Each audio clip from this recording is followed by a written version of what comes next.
Good morning all of you. आज हम आपको रासायनिक बल गतिकी का आगे का पढ़ा रहे हैं, जिसमें हम लोग विभिन्न कोटि की अभिक्रियाएं पढ़ा रहे हैं। कोटि निकालना मैं आपको समझा चुकी हूँ, प्रकार कैसे अभिक्रियाएं कितने प्रकार की होती हैं वो समझा चुकी हूँ। रेट, रिएक्शन दर, कोफिशिएंट सब निकालना बता चुके हैं। आज हम विभिन्न कोटि की अभिक्रियाओं के बारे में पढ़ रहे हैं, जिसमें सबसे पहले है शून्य कोटि की अभिक्रिया। शून्य कोटि अंडरस्टूड है। शून्य कोटि का मतलब है वो रिएक्शन जिसकी दर पर अभिकारकों का कोई प्रभाव नहीं होता, उसे क्या कहते हैं? शून्य कोटि की अभिक्रिया। यानी वे अभिक्रियाएं जिसमें अभिक्रिया का वेग अभिकारक के अणुओं की सांद्रता के गुणनफल के शून्य, यानी उनका अभिकारक जो हैं वो कोई पार्टिसिपेट नहीं कर रहे हैं दर में, उसे कहते हैं शून्य कोटि की अभिक्रिया। यानी आपका ऑर्डर क्या हो जाएगा? अभिकारक के रिस्पेक्ट में ऑर्डर हो जाएगा आपका ए का हो गया 0। ये शून्य कोटि की अभिक्रिया हो गई। तो के क्या है? शून्य कोटि की अभिक्रिया का वेग स्थिरांक, जिसको हम निकालते आएंगे। तो ये देखिए आपका, ये मैं आपको नहीं करना सिखा सकती हूँ क्योंकि इतना टाइम नहीं होगा। तो हमने व्यंजक निकाला ये आपका निकाला। तो इसके लिए के टी बराबर क्या आगे निकल के आया? देखिए R0 माइनस R, ये आपका निकल के आया। शून्य कोटि के लिए के क्या निकल के आ जाएगा? के निकल आ जाएगा x/t। x क्या है? तो ये आपका शून्य कोटि की अभिक्रिया के लिए निकल के आया k = x/t। ये x कहाँ से लेके आए हैं आप? ये देखिए यहाँ है, यदि प्रारंभिक सांद्रता R0 क्या है आपकी? a मोल प्रति लीटर, और t समय बाद क्या हो गया? a - x, जो हम बताते थे आपको। तो ये हमने यहाँ लिखा था kt बराबर a - x। तो kt = x हो गया, क्योंकि a कट गया तो t क्या रह गया? x/k। तो k क्या हो गया? x/t। तो ये क्या है? शून्य कोटि की अभिक्रिया के लिए इंटीग्रेटेड रेट इक्वेशन का जो नियम है वो ये है, k = x/t। x यानी जो प्रोडक्ट बना है जितना, या जितना आपका रिएक्टेंट में से कमी हुई वो बटे t। तो ये शून्य कोटि के लिए। तो शून्य कोटि के लिए हम आपको ग्राफ भी दिखा चुके थे। ग्राफ कैसा होता है वो आप समझ लीजिए। ये आपका ग्राफ, जिसमें R0 क्या है? रिएक्टेंट है इनिशियल, ठीक है। और ये क्या है? समय है। ये आपका समय है, ये आपका वो है। और ये ढाल क्या बता रही है? k बता रही है, -k, ठीक है। ढाल क्या बता रही है? स्लोप क्या बता रहा है? -k। तो ये हमने आपको अभी बताया था उस तरह कैसे कैसे होगा। ये सारी आपकी चीज़ें हैं। अब आ जाइए प्रथम कोटि की अभिक्रिया। प्रथम कोटि यानी जिसमें आपका एक जो रिएक्टेंट है वो दर को निर्धारित कर रहा है।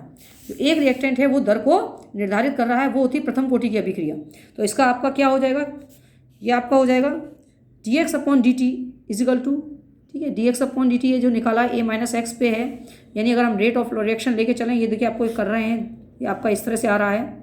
ये इस पे डिपेंड कर रहा है a - x पे, क्योंकि t समय बाद ये बचा। तो ये आपका रिएक्शन दर कैसे हो जाएगी? ये हो जाएगी।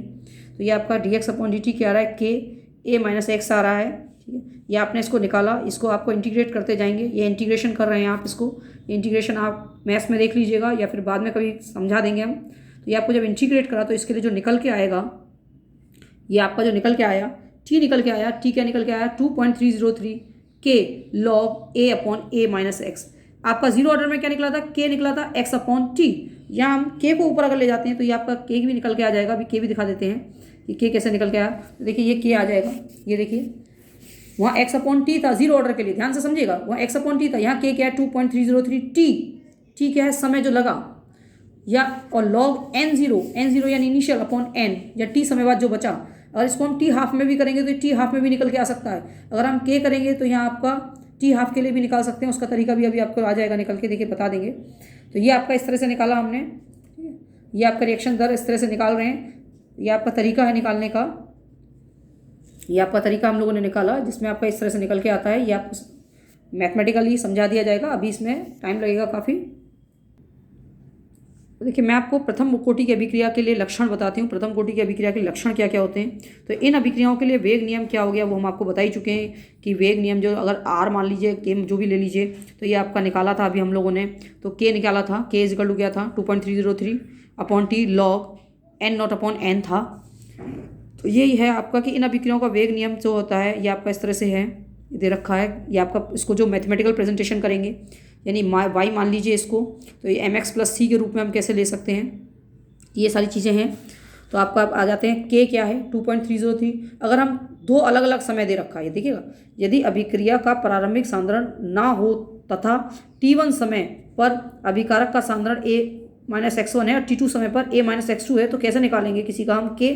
तो k क्या हो जाएगा? 2.303 T2 - T1, बात को समझिएगा, T2 - T1, और हमें a माइनस x1 जो कि पहला था और अपॉन a माइनस x2, इस तरह से हम k निकाल सकते हैं। और इसकी इकाई क्या होगी, मोल, लीटर इनवर्स, सेकंड इनवर्स, वो हम आपको पहले ही समझा चुके हैं कि कैसे का क्या था। तो वो आपको निकालने का, किसका k का जो मान था वो कैसे बताया था हमने, मोल 1 माइनस n, लीटर n-1 और सेकेंड इनवर्स। तो वो तरीके से आप ये सब चीज़ें निकाल सकते हैं। इसी तरह से अगर हमें यदि अभिक्रिया का उत्पादों का आयतन दे रखा हो तो आयतन भी मैं आपको समझा चुकी हूँ। आयतन कैसे निकालेंगे, के कोफिशिएंट कैसे निकालेंगे, 2.303 टी लॉग वी इन्फिनिटी या we infinity minus we T. तो ये आपके पास कई सारे तरीके हैं निकालने के, जिससे आप किसी की ऑर्डर ऑफ रिएक्शन और कोफिशिएंट निकाल सकते हैं।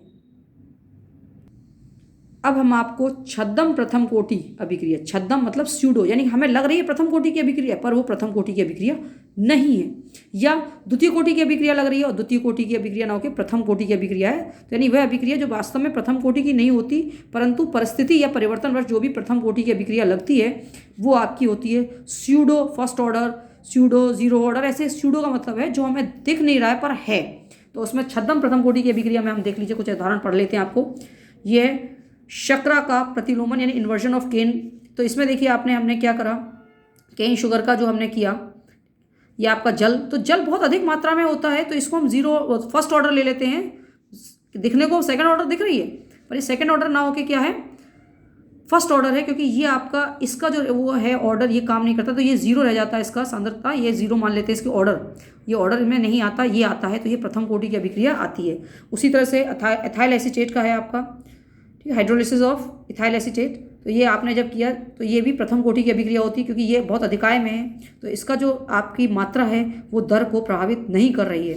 अब ये द्वितीय कोटि की ऑर्डर अभिक्रिया की बात करते हैं। द्वितीय यानी कि दो पे जब डिपेंड कर रही है, वे अभिक्रिया जिसका वेग अभिकारक क्या कर रहा है, दो पे डिपेंड कर रहा है द्वितीय कोटि की, ऐसी तीन पे डिपेंड कर रहा है तृतीय कोटि की अभिक्रिया।